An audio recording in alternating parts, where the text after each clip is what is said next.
চলে আসলাম আমি ডিম নিয়ে, এখন এক্সপেরিমেন্ট করেন। ধন্যবাদ। অলরেডি এখানে স্টিলের বেঞ্চটা গরম, এর ভিতরে আমরা ফ্রাই প্যানটা 20 মিনিট রেখে দেব তেলে। আর লাগে ডিম ভাজতে কতটুকু তেল লাগে?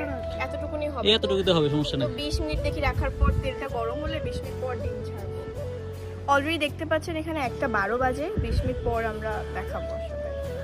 আচ্ছা, এখন বাজে 1:47, মানে আমরা 1:12-তে দিছিলাম, 35 মিনিট হয়ে গেছে রোদে। এখন ওই যে আমাদের ফ্রাই প্যান অনেক গরম হয়েছে। একটু হাতে দেখো তো কি অবস্থা।